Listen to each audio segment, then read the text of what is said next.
evakuasinya ya lumayan berbahaya ya, karena lokasinya di eh, jurang 600, ketinggian 600 meter. Terus posisi korban itu tempatnya di bebatuan di longsoran batu, pasir gitu. Oke. Artinya memang treknya tadi seperti yang diceritakan juga sama Mas Rian itu memang terjal dan sulit ya Mas Samsul, sampai akhirnya butuh waktu sekitar 3 hari untuk berhasil sampai ke jenazahnya Dievakuasi. Juliana, Mas.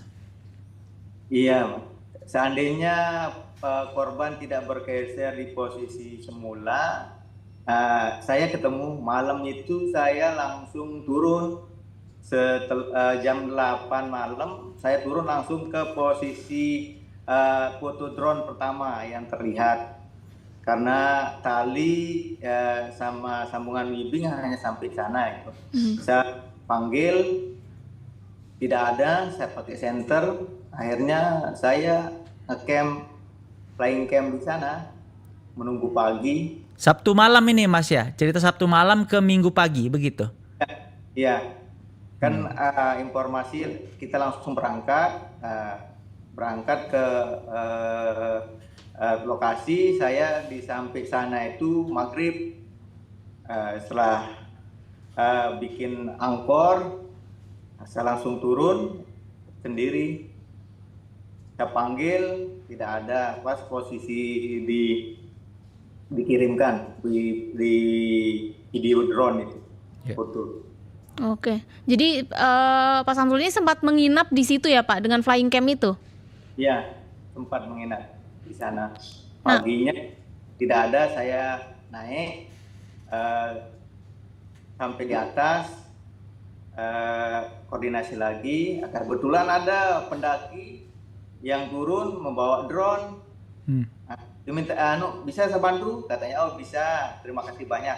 Carilah pakai drone lagi di posisi tebing, ya ternyata tidak ada. Lagi di ujung tebing bawah tidak ada. Baterai cuma sedikit, akhirnya tidak maksimal pencarian dengan drone. Kembali drone-nya kan menunggu drone kedua, cuaca berkabut. Akhirnya pagi kita lakukan pencarian lagi dengan drone.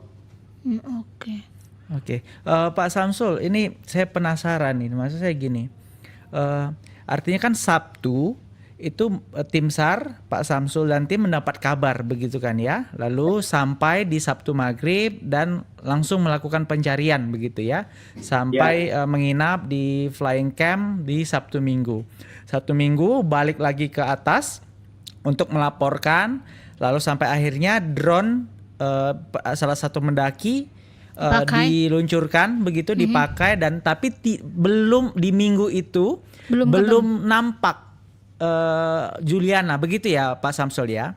Iya Pak.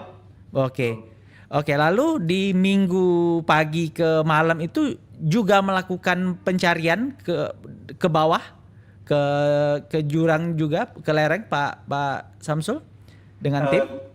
Tidak, kami menunggu peralatan datang tambahan tadi, karena posisi tali yang ada hari itu hanya sampai 300 meter. Jadinya tidak bisa menjangkau ujung di flying camp ya, itu termasuk Pak Samsul juga di situ? Ya, saya di camp itu. Itu di hari apa Pak yang rame-rame itu? Sama Bang Agam, Bang Tio, Bang Kapit dari Basarnas juga, sama saya dari unit SAR Lombok Timur. Oke, lalu sampai akhirnya Juliana ditemukan seperti apa Pak Samsul? Sudah tidak bernyawa gitu. Oke, maksud saya apakah drone yang pertama kali menemukan titiknya atau seperti apa? Atau teman-teman yang sudah ke bawah ternyata melihat Juliana di sana begitu? Atau sebenarnya posisi Juliana dari awal itu dan saat ditemukan sudah meninggal dunia, apakah berbeda atau gimana Pak Samsul? Kita menemukannya dengan drone itu. Nah, baru kita turun. Ya. Oke, berarti sudah menemukan dengan drone lalu turun begitu. Itu kedalamannya kurang lebih 600 meter seperti tadi yang Pak Samsul sampaikan ya? Ya, 600 meter. Oke. Nah, Pak Samsul mungkin bisa dibagi sebenarnya dalam proses evakuasi biasanya yang bikin menghambat atau berjalan lama itu apa aja sih Pak Samsul? Ya, karena kalau di Rinjani perjalanan kita jauh sampai ke Punggungan ya berapa jam gitu lah. Kita jalan saja dari pos 2 ke Punggungan tuh sampai 6 jam gitu. Oke, sampai 6 jam. Berarti memang sampai ke treknya pun memang butuh berjam-jam ya Pak. Belum lagi turun ke bawah begitu ya. Jadi kemarin Pak Samsul dari mungkin dari kantor atau mungkin dari base camp ke tempat terjadinya Juliana ini berapa jam Pak ini perjalanan? Perjalanan dari kantor ke Resort Sembalun itu 1 jam 15 menit. Terus kita di drop ke Bukit Tiga. Dari Bukit Tiga kita jalan sampai ke TKP. Iya. Itu berapa lama tuh Pak? Jam 12 kita start dari Bukit Tiga 1 2 3 4 5 6 jam 6 jam setengah saya sampai TKP.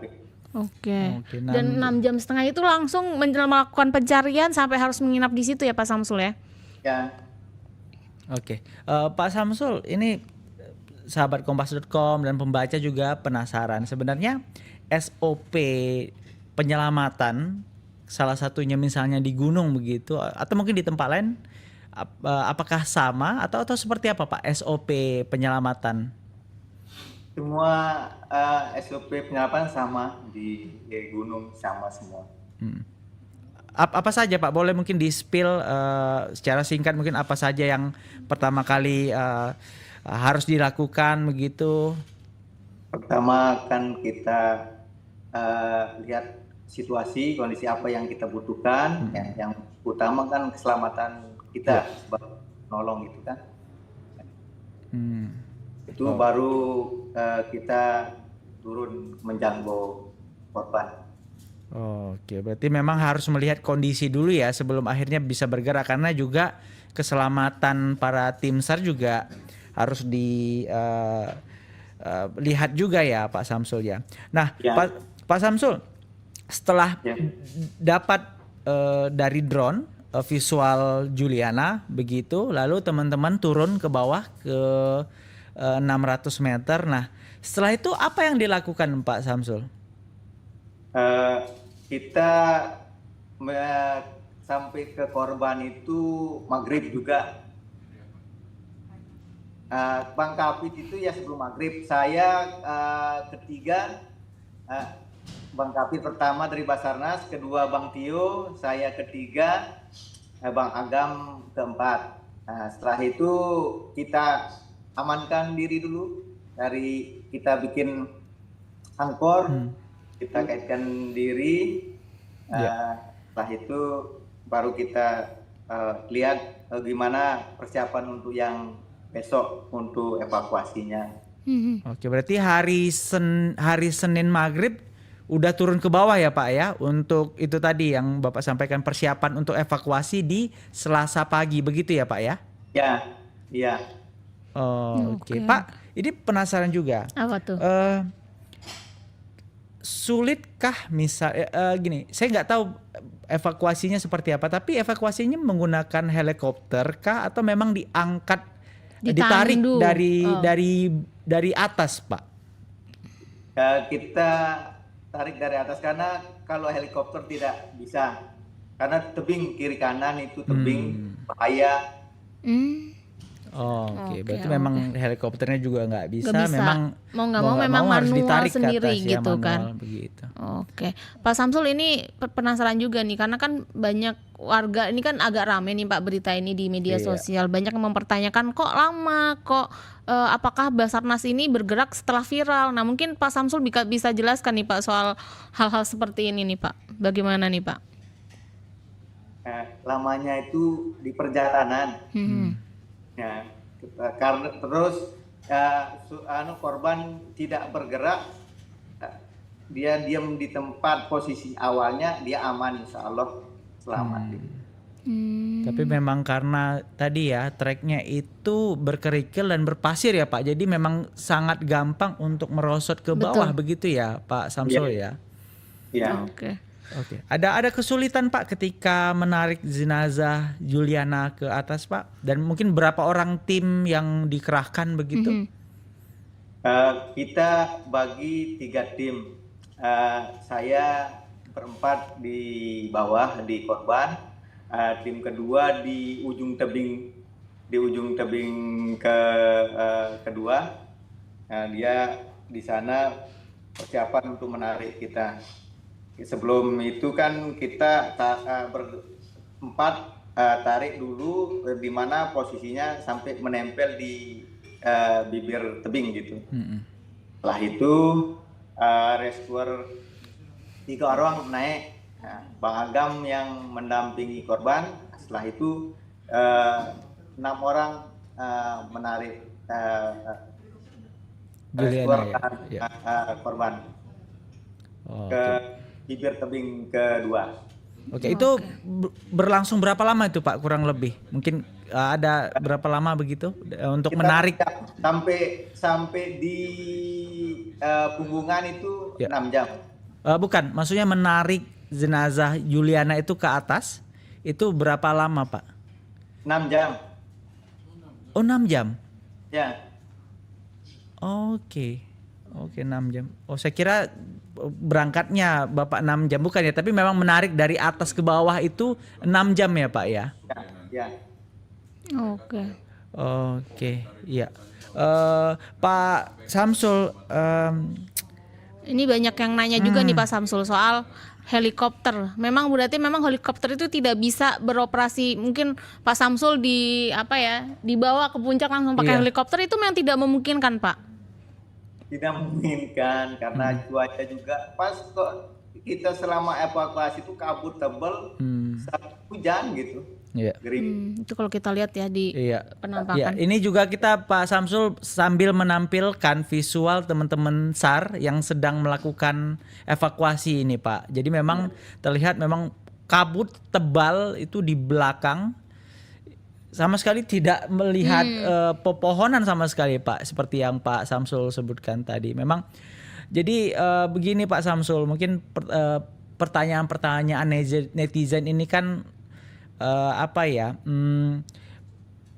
penasaran saja gitu Pak, karena mungkin mereka belum pernah ke Rinjani, jadi kita harus memberikan gambaran besarnya begitu ya Pak Samsul terhadap kondisi lapangan seperti apa, kesulitan seperti apa gitu, dan di samping kita benar-benar mengapresiasi apa yang sudah dikerjakan oleh tim SAR begitu.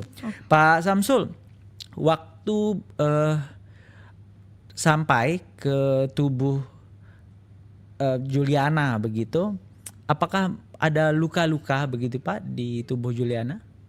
Secara kasat mata dilihat? Banyak luka, banyak luka. Oke, dan barang-barangnya ikut ke bawah juga Pak? Kita temukan di dekat korban itu gelang sama sepatu aja. Gelang dan sepatu. Untuk tas Carolnya atau barang-barang beratnya belum ditemukan sampai saat ini? Pak, kalau tas tidak ada. Malam itu pas turun saya temukan senter sama trekking pole. Trekking pole. Pertama saya turun itu saya temukan senternya sama trekking pole. Ya, trekking pole-nya patah, saya bawa naik senter saja, saya kasih guide-nya. Okay. Tapi belum ada ini Pak ya, mungkin dugaan kenapa sampai akhirnya Mariana terjatuh begitu Pak? Nah, kita kalau itu bukan tidak tahu kita. Iya siap. Siap. Tapi yang pasti bahwa treknya memang cukup ekstrim begitu ya Pak Samsul ya. Iya. Oke. Baik Pak Samsul, ini mungkin ada imbauan begitu kepada para teman-teman pendaki pemula khususnya yang ingin mendaki Rinjani, kan Pak Samsul juga sudah 6 jam juga Bolak-balik. bolak-balik begitu ya, 12 jam bolak-balik gitu, belum lagi di bawah flying camp gitu. Iya. Ada pesan tidak Pak mungkin Apa supaya yang mereka dipersiapkan? lebih ready untuk mendaki begitu Dengan aman gitu. Siapkan fisik dan berhati-hati. Soalnya banyak tempat licin dan longsoran di sana. Oh, oke, siap, hati-hati gitu ya. Tapi Betul. sedikit lagi nih Pak Samsul. Sekarang jenazah Juliana sudah dievakuasi kemana Pak? Dan apakah sudah dipulangkan ke Brazil? Tadi malam langsung dibawa ke RS Bayangkara NSD. Oh, oke. Terus paginya diotopsi. Setelah itu mungkin sekarang udah dipulangkan mulai Bali katanya. Oh, melalui Bali. Oh, yang tadi ya mulai Bali ya. Oke. Oke. Baik, tapi belum tahu ya Pak rencana pemulangan itu di hari apa ya Pak ya? Nah, belum tahu kita. Karena itu tugas kita cuma hanya evakuasi. Oke. Setelah itu kita tidak tahu. Oke, Pak Samsul, misalnya di Gunung Rinjani atau mungkin gunung-gunung lainnya ya, kalau butuh pertolongan itu mekanismenya seperti apa sih Pak? Ini untuk sahabat kompas.com yang memang belum pernah mendaki gunung, misalnya ada trouble, ada masalah di tengah trekking gitu ya, di tengah pendakian gitu, biasanya pertolongan pertamanya itu kita bisa kemana gitu Pak? Pertolongan pertama ya mulai sesama pendaki. Terus ada kontak, pasti ada kontak resort, misalnya resort Sembalun, Torean, Senaru, di mana di Lalni itu pasti diberikan. Kalau ada trouble, ini nomor ini yang dihubungi gitu. Nanti ada tim evakuasi naik biasanya. Oke, berarti memang penyelamatan pertama, Betul. pertolongan pertama itu memang sesama pendaki ya. Jadi sama pendaki juga solidaritasnya juga harus kuat ya, Pak Samsul ya. Nah ini ada pertanyaan lagi nih pesanan. Iya. Pak, ini kalau misalnya nih amit-amit aja nih, kalau ada pendaki yang jatuh, mungkin dalam kondisi masih selamat, Iya. itu kira-kira apa yang perlu dilakukan Pak? Apakah memang harus tetap di situ saja atau jangan geser-geser atau gimana nih Pak? Harus tetap di situ, tergantung kondisi ya. Kondisinya terus medannya gimana gitu. Kalau medannya kayak yang kemarin itu ya harus stay di sana. Jangan dia bergeser gitu. Menunggu pertolongan. Oke. Berarti karena itu tadi ya, khawatir mungkin malah semakin jatuh ke dalam ya Pak, ke jurang ya Pak ya. Kalau misalnya mungkin pergerakan lebih banyak begitu ya. Iya. Kalau ingin menghubungi tim SAR begitu ada nomor khusus Pak? Apakah memungkinkan gitu? Apalagi kan emang di gunung biasanya kan kadang ada sinyal dan nggak ada sinyal gitu Pak. Itu gimana tuh Pak? Biasanya kan nanti kalau di Rinjani itu banyak guide sama porter itu membawa HT. HT ya. Karena dia menghubungi ke resort di bawah. Bahwa ini ada kejadian ini. Cepat nanti yang di bawah bergerak. Oke, baik kalau begitu Pak Samsul, terima kasih banyak Pak Samsul untuk waktunya dan terima kasih banyak untuk Pak Samsul dan teman-teman yang sudah membantu melakukan evakuasi. Tentu saja ini juga taruhannya nyawa juga. Betul. Dan sekali lagi terima kasih banyak Pak Samsul, terima kasih banyak untuk teman-teman tim SAR. Sehat selalu. Sehat selalu Pak, sukses selalu.